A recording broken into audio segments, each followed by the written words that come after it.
Hello friends, twelfth class के maths में chapter है प्रोबेबिलिटी और प्रोबेबिलिटी में थ्योरम है बेस थ्योरम।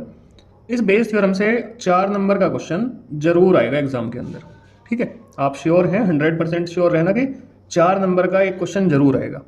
तो कैसे करते हैं उस क्वेश्चन को, बेस थ्योरम के क्वेश्चन को, वो मैं आपको बताने वाला हूँ। मैंने एग्जाम पेपर लिया हुआ, इसमें क्वेश्चन दिया हुआ, bag 1 contain 3 red ball and 4 black balls. आपके पास एक बैग है, B1 है, इसमें तो हैं 3 रेड और 4 ब्लैक बॉल्स। ठीक है, दूसरा दिया हुआ, bag second contain 5 red ball and 6 black balls. दूसरा बैग है B2, इसमें 5 रेड हैं और 6 ब्लैक हैं। 1 ball is drawn at random from one of the bag. एक बॉल कोई से भी बैग में से निकाल ली, ये आपको नहीं पता कि कौन से बैग में से निकाली, आपने आंख बंद करी और हाथ दिया, ये भी नहीं पता कौन से बैग में गया, एक बॉल निकाल ली and is found to be red, और आपको पता कि वो वाली बॉल कैसी है, रेड है। Find the probability that it was drawn from bag second. आपको ये प्रोबेबिलिटी निकालनी कि ये जो रेड बॉल निकली सेकंड बैग में से निकली।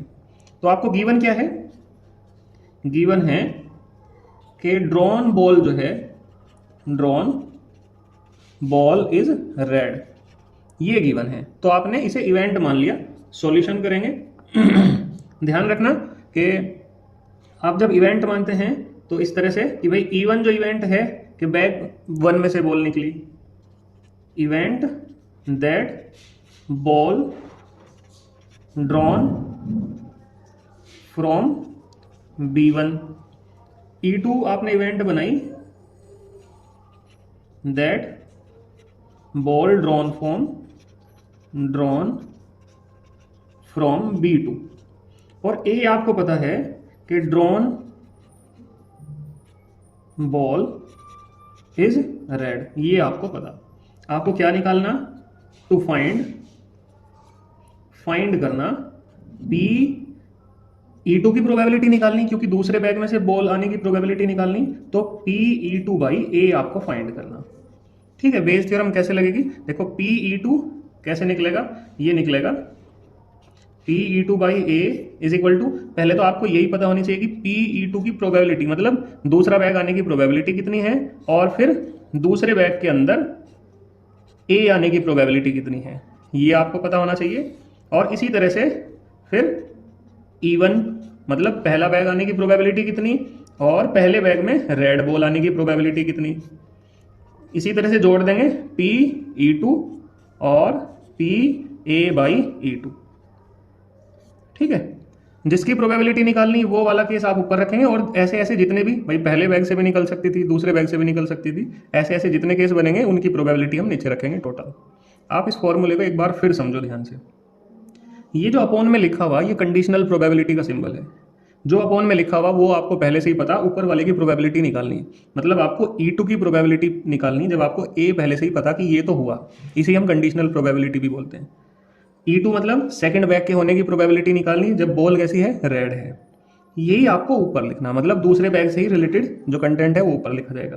तो इसमें सबसे पहले तो आप दूसरे बैग की ही प्रोबेबिलिटी निकालो कि भाई 2 बैग हैं आपके पास, दूसरे बैग की प्रोबेबिलिटी कितनी। अब दूसरे बैग में फिर रेड बॉल आने की प्रोबेबिलिटी कितनी, ये तो आपने दूसरे बैग के लिए करा, इसी तरह से जितने बैग्स होंगे उनके लिए आप ये करोगे।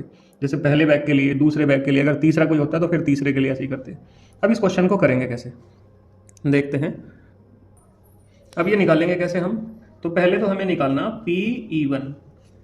देखो आपके पास 2 बैग हैं, दोनों आइडेंटिकल बैग हैं, इनमें कोई वाइजिंग नहीं कर रखी, तो पहला बैग हो या दूसरा बैग हो, दोनों के आने की प्रोबेबिलिटी 1/2 है, क्योंकि 2 बैग हैं, 2 में से कोई एक तो होगा ही, तो 1/2। नाउ PE1 अपोन में और A ऊपर, मतलब PA बाई E1। पहले बैग में A का मतलब क्या है, A का मतलब है रेड बॉल। पहले बैग में रेड बॉल आने की प्रोबेबिलिटी कितनी, 3 रेड बॉल हैं और टोटल कितनी, 7। इसी तरह से PA बाई E2। दूसरे बैग में रेड बॉल आने की प्रोबेबिलिटी कितनी, 5 रेड बॉल हैं और टोटल कितनी है, 11। ठीक है, अब ये सारी वैल्यूज आपको कहाँ रखनी, इस वाले फॉर्मूले में सब्सटीट्यूट करनी। Now PE2 by A is equal to हो गया आपके पास, PE2 की वैल्यू कितनी है, 1/2, दूसरे बैग होने की प्रोबेबिलिटी। दूसरे बैग में रेड बॉल होने की प्रोबेबिलिटी कितनी है, 5/11 अपॉन में पहला बैग होने की प्रोबेबिलिटी कितनी 1/2, पहले बैग में रेड बॉल होने की प्रोबेबिलिटी कितनी 3/7 प्लस जैसा यहाँ पे है, और दूसरा बैग होने की प्रोबेबिलिटी और दूसरे बैग में रेड बॉल होने की प्रोबेबिलिटी ये।